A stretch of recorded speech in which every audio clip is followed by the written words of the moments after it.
Hello, this is Harriet Fraad from Capitalism Hits Home.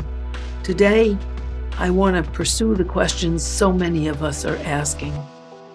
How can 6 unelected right-wing members of the Supreme Court take away our liberties, most recently and dramatically, the liberty of women to have some control over one of the basic systems in our bodies? We have 5 basic systems: circulatory system, the nervous system of nerves, the respiratory system, the muscular skeletal system, and the reproductive system. Women now only are allowed 4 under our control. The rest are controlled by right-wing legislators. That is a very dramatic decision, as the rest of the developed world all have access to abortion, especially the Western industrialized world, but the rest of the world has an access to abortion. Even South America, which has been controlled often by the whims and the rules of the Catholic Church male hierarchy, even there, about a third of the countries now have abortion rights, but we are being denied those abortion rights. We have to ask why. What's the sense of doing that now when 70% of Americans, the majority, very clear majority, want abortion rights? Why are we taking them away? Why is the Supreme Court giving police more power and the Christian right more power? What's going on here? Well, today I want to look at the pattern of the Supreme Court decisions that have been made since 2022 and try to figure out what the right wing there is trying to accomplish and where it leads. And I want to compare the decisions to those of Nazi Germany that followed a similar course. Then, for the next podcast, I want to talk about what can we do about this? How can we allow the majority to have a voice again? So first, I want to go over what these decisions are. One is school prayer. I'm going to read this if you don't mind. In Kennedy versus Bremerton, the court ruled that a football coach at a public high school had the constitutional right to get down on his knees and pray at the 50-yard line after his team's game. He had that right. In other words, they ruled against the separation of church and state. Regimes of control often encourage religion. Putin is bringing back the Orthodox Church in order to better control women, half the population, and also in better to teach obedience. Because one of the things that authoritarian churches accomplish is they reinforce the lines of dominance and submission that children often learn in authoritarian families. They learn to obey. They learn that they don't have a relationship with God. Their relationship should be mediated by the authority, the minister, the priest, the rabbi, the imam at the head of the house of worship. The next I want to look at is their decision on abortion rights that has gotten a lot of publicity. In Dobbs versus Jackson, Mississippi Health Organization, the court ruled that a Mississippi law that bans most abortions after 15 weeks is constitutional and overturned the constitutional right to abortion that was established by Roe versus Wade in 1973. And as a feminist from the inception of the feminist movement, men and women together, but mostly women, organized against the abortion bans and birth control bans that were prevalent at that time. There were mass marches of women with our male allies and colleagues because tens of thousands of women were dying every year, particularly poor women. I should mention that wealthy women and well-to-do women were always able to get abortions. One could go to one's private obstetrician who would suggest someone, and then either someone practicing illegally in the United States or a distance away. There was a clinic in Puerto Rico that was renowned. There was an excellent clinic in Ashland, Pennsylvania, that performed abortions because the head doctor there's daughter died from an illegal abortion. Also, they could go to any number of nations that allowed abortion if they could afford the fare. Poor women who couldn't afford the fare and couldn't afford a private obstetrician often turned to illegal abortions or abortifacients that they tried themselves, like coat hangers, and died, bled to death. That also, at the time, we fought against forced sterilizations because poor women and Black women, when they went for free gynecological care or clinic care, were often sterilized at the same time. There was a recent case of sterilization of immigrants that was happening in Georgia and was exposed by a woman who was then blacklisted among the health facilities in the area. But mainly now, and even in the early 70s, our fight was for abortion rights that were finally granted because the overwhelming majority of Americans wanted abortion rights and because people agitated and marched in millions for those rights. One of the things that's accomplished by banning abortion is forcing women not only into death because of botched abortions, but also women to care for children and be bound to the man who might support them while they have children, and to be disempowered and pitted against men whose supremacy is reinforced. Reinforcing male supremacy was a very important part of the Nazis, which I'll discuss later. But women were not allowed abortions, and in Nazi Germany, they weren't allowed birth control because they wanted cannon fodder and they wanted women to know their place below men. If you want to control a population, you have to divide them, and this divides women from men and gives men a slight advantage, which might make them feel that it's just not worth it to side with the women in a mass movement to overturn fascism. They also had a vote on the Second Amendment. We should mention that the Second Amendment, which is the right to a well-organized militia, which obviously people with their own gun is not a well-organized and disciplined militia, but militias were allowed because in the Constitution, they wanted to include in the United States the slave states. And the slave states insisted that they had to have a right to well-organized militias that went out and rounded up their property in Black people, their slaves. That was the origin of the movement.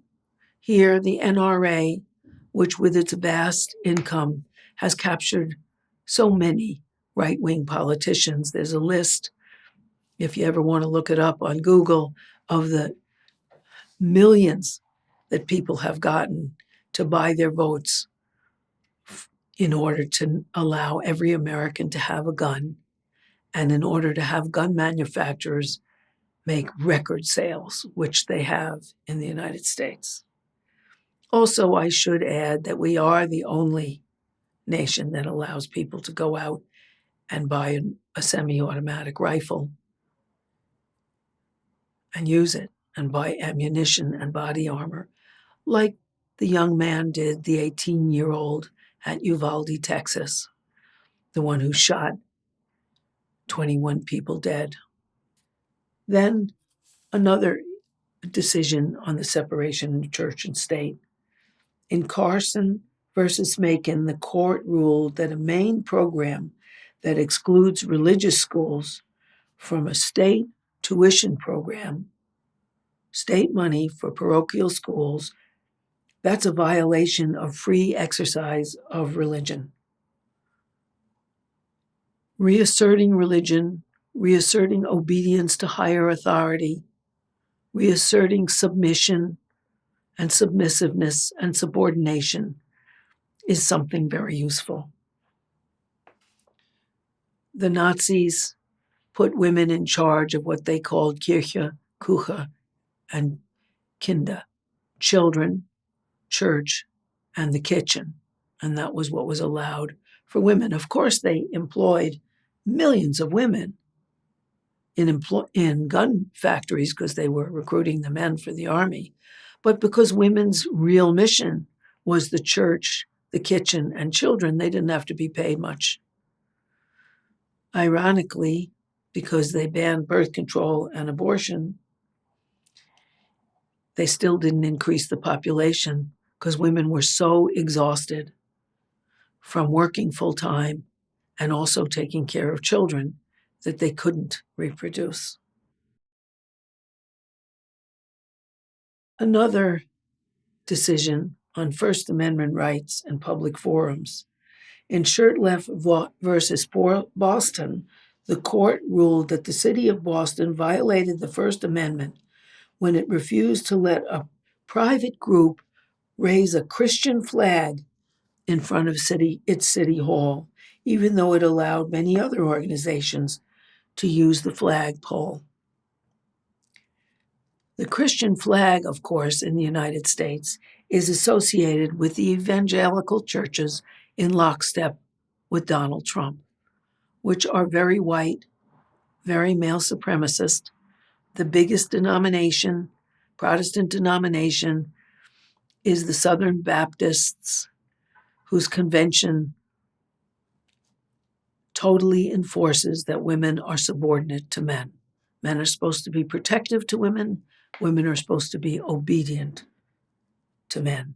And the white Christian flag is something that was flown at the Charlottesville Nazi demonstration and at other demonstrations. So it's not only a flag of a particular group, but it's a flag of a particular group that is racist and sexist. And the Supreme Court supported its right to fly its flag in a public place, which is an endorsement of male supremacy and of sexism and of racism, which is something that the Supreme Court is endorsing. Also, in Ramirez versus Collier, this is on religion and the death penalty. The court ruled that Texas would violate a federal law protecting religious freedom if it executed a death row inmate without allowing his pastor to touch him and pray aloud in the execution chamber. So it allowed that combination of church and a state that kills you to come together. And the idea, thou shalt not kill, is kind of thrown by the wayside, as well as the right to life, where it enforces at the same time the death penalty, which progressive countries do not include, because often the state makes mistakes or is misinformed. And of course, if you kill the person that you wrongfully arrest, which happens so often, then there is no redress. And the state has absolute authority over life and death. It also made a ruling on state secrets and the allowance of torture. In the United States versus Zubaia, the court ruled that the government was not required to disclose the location of a CIA black site where a detainee at Guantanamo, Cuba, had been tortured. If that is an endorsement of a police state, that you don't have to know where people are taken to be tortured, and you don't have to know the details of their torture. And the United States secret police can operate that torture, and it can be blessed as a First Amendment right. Another decision, and this is the last one, I hope you're not tired of this already. I find it so shocking that I found it compelling, and I hope you do too, is a decision on COVID in the workplace. In National Federation of Independent Business versus the Department of Labor, the court found that the Biden administration's vaccine or testing mandate for large employers was not lawful. Government is not empowered to protect its citizens. Right-wing individualists' definition of freedom, you don't have to get a vaccination against COVID. Of course, they say nothing about the ones that you have to get your kid into kindergarten. You need a smallpox vaccine, you need a polio vaccine, then you also need a whooping cough vaccine and a measles vaccine, and I think now a German measles vaccine. So this allows you to completely disregard the safety of others. They haven't yet decided that if an individual wants to go through a red light, he or she can, because that's their individual freedom, or the freedom to drive drunk. Maybe that's next. At any rate, it's an attack against private citizens who are employees who put their health above the profits of the company where they work, which would require them to have a COVID test regularly or a COVID vaccine in order to work. I want to point out that Chris Smalls, who just won for the Amazon labor union, won against Amazon in Staten Island. His first action when he was an assistant manager was to lead a short walkout to protest being in a packed warehouse during COVID and not allowed to safely distance or be protected during COVID. So this is basically an endorsement of the right for profit for employers, just as the previous decision around gun rights is a right for gun producers to sell guns over the right to life for the people who are shot. And I should, of course, let you know that the primary cause of death of children in the United States is no longer car accidents, it's guns. At any rate, these are the recent decisions. And as I looked at them and tried to make sense of it, why would they rule that the CIA doesn't even have to divulge its torture sites, no less not have them? Why should they protect the right-wing idea of liberty in having a gun, even though it can kill people, and even though there have already been more mass murders than there are days in 2022, and those mass murders all used guns, and even though any dispute where guns are included includes a whole lot more death, why did they allow this? Also, the endorsement of religious participation in the death penalty and on a football field is an endorsement of the kind of religions that enforce obedience. Religion is something that the slaveholders in the United States encouraged, as long as it didn't get into the moral choice of slavery. They encouraged people to jump up and down and praise God and think that they would get their reward in the next life and not fight for their reward in this one. Well, why? What are they doing? And why are they doing it? Those are the questions that I think we're all asking. Americans are kind of taken aback that this 6th this group of 6 dinosaurs can take us back and back in time. What is their agenda? Well, I think that if we look at Nazi Germany, we can pick up some questions. These people aren't necessarily fascists. However, if we look at why Nazi Germany evolved and we look at how America is evolving, we might pick up some cues that they are allowing an authoritarian state and divisions between the masses of people the way Nazi Germany did. Well, let's look at why fascism developed in Nazi Germany. How come? They were an advanced society, and before fascism took over, they were very progressive. Well, one thing that happened was Germany was the king of the world before World War I. It was the dominant military power, just as the U.S. has been the dominant military power, but is a bit shaky since we've lost in every war since World War II. In Korea, we lost the division of the nation. So it was not a total loss, just a partial loss. We lost in Vietnam, where you could see Americans coming off the roofs of buildings to be rescued in helicopters and whisked out of Vietnam because the Vietnamese won. We lost in Iraq.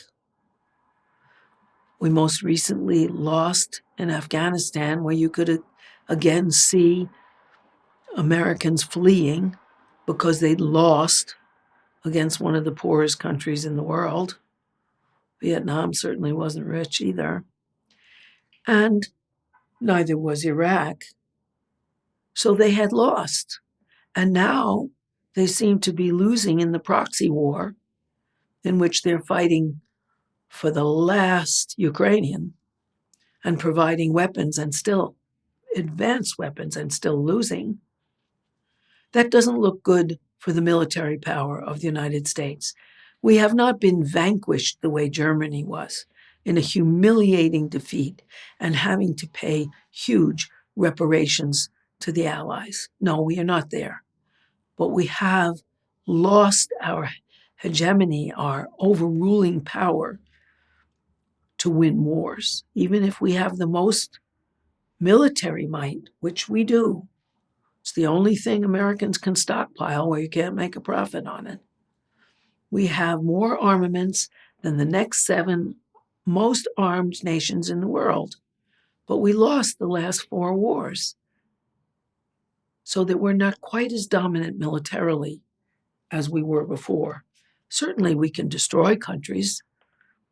Iraq was the most advanced nation in the Middle East before we flattened it. Women had 40% of the professional jobs because the imams were discriminated against and not allowed to enforce their gender divisions.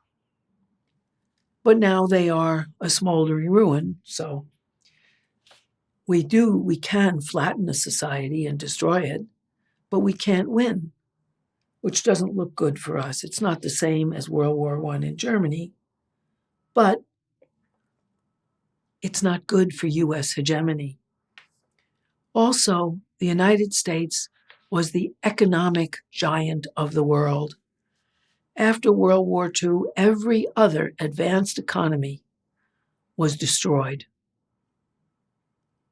Japan, Germany, all of Europe were destroyed, and the United States was the only nation involved where there was no fighting on our soil and where our then survived economy could supply the rest of the world. We were kings of the world. That is no longer the case. Just as Germany was dominant before World War I, and the Germans were doing very well economically, now Americans are not doing very well, and our economy has taken quite a hit. The United States had a negative growth rate, I forget minus 1 point something, between 2021 and 2022. China's growth rate, which is usually between 8 and 20%, was way down, but it was a positive growth rate. The United States' most advanced sector is tech.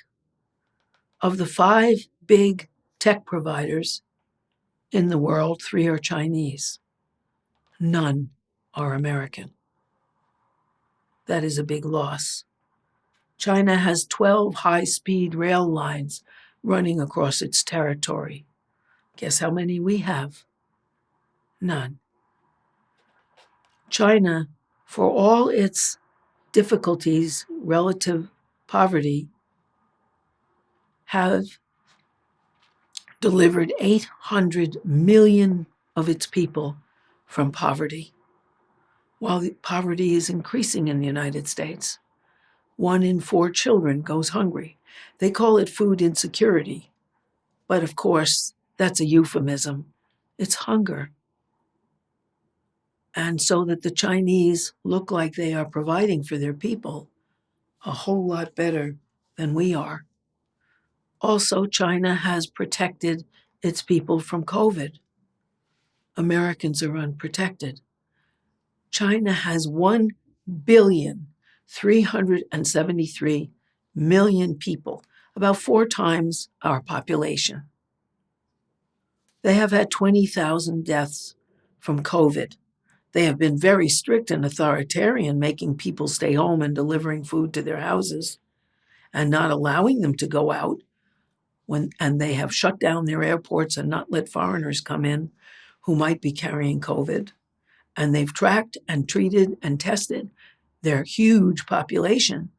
So with their 4 times greater population, they have 20,000 dead. America has the most dead of COVID in the entire world. 1 million people dead. So China looks like it's able to protect its people. America is not looking like we can protect our people. And the Germans felt unprotected. They also felt unprotected because they had a huge inflation. The inflation in Germany was so huge in the early 1930s that when you got paid, you rushed to the store so your whole salary could buy a pound of butter. People went to the store with wheelbarrows full of money.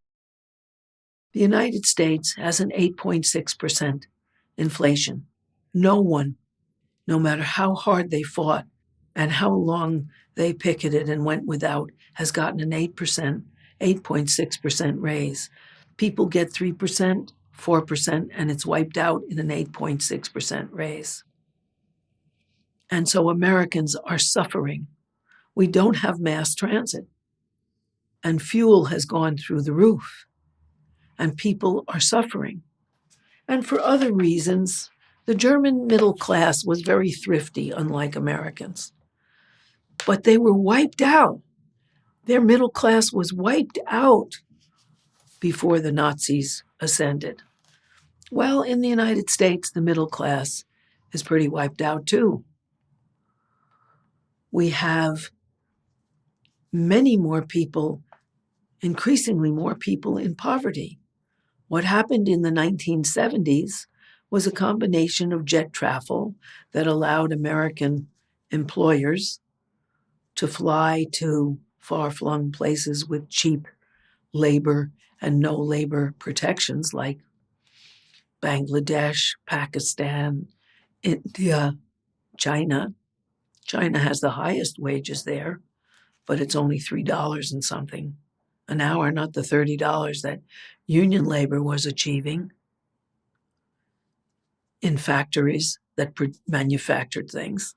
So they had fast jet travel to allow their outsourcing.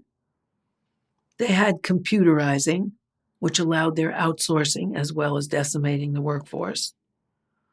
They had robotizing and mechanizing, and the basic middle-class jobs that were reserved for white males were wiped out. White men in the 1950s were earning what's called a family wage, which is enough to support a dependent wife who worked for you full time, and children, and even buy a little house sometimes. That was the American dream, that your children would do better than you. That's not happening anymore, and the middle class is being wiped out. The little family that owned a grocery store is now replaced by Walmart, Stop and Shop, ShopRite, etc. The little drugstore is wiped out by Walgreens and CVS, or the drugs at Walmart. The little hardware store is wiped out again by Walmart, Home Depot, etc. And the guy who had a certain prestige in his town because he was a small business owner and had a reasonable lifestyle and was doing well is now not doing well. He's getting minimum wage, or if he fought for it, $15 an hour.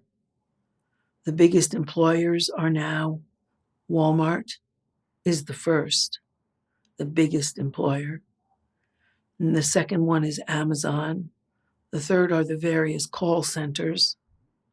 And the fourth is fast food. They're all monitored every second of their work, and they all get inadequate wages. A good example of this is Emily Gindelsberger in her excellent book on labor. When she worked at McDonald's, she said that was the one time when she worked in San Francisco that she was not beset by beggars, because beggars knew someone who worked at McDonald's couldn't give them a dime. So the United States is also losing its middle class, as Germany did. And at the same time, the same things were happening in the family in Germany that are happening here. Marriages were breaking down. The economic basis for marriage was wiped out. Sexual mores were changing. More sexual experimentation and choices were allowed. And that was so in Weimar Germany before World War II, and it's true now, which bothers evangelical Christians and liberates a lot of other people. But it disquiets people, and it changes another basis of security in the United States.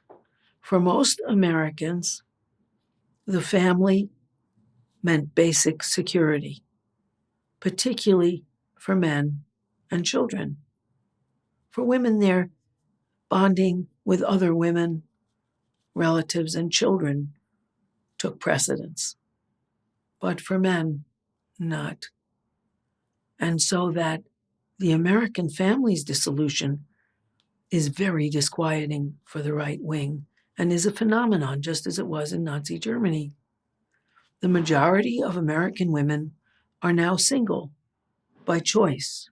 They're rejecting the old deal of doing the domestic work for men and the sexual work for men and the social work connecting men to their relatives and children and friends, and the child rearing work for men's children after a day when they work outside the home. And that isn't men's fault that they have to work outside of the home. The economy changed. Men changed from getting a family wage to getting a lower wage, higher than women's wages, but lower. And so they couldn't support a lifestyle on one income. Now, two people working at minimum wage, full time, can't afford any place to live in any city, any county, or any state, a place to live that has 2 bedrooms for those two people and their children. So American men have taken quite a hit, particularly white men.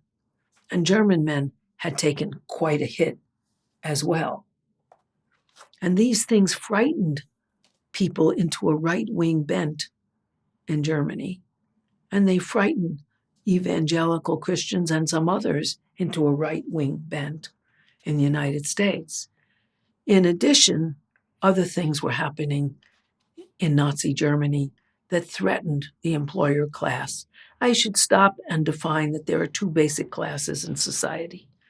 There are the employers, one who use other people's labor to make themselves money, and the employees.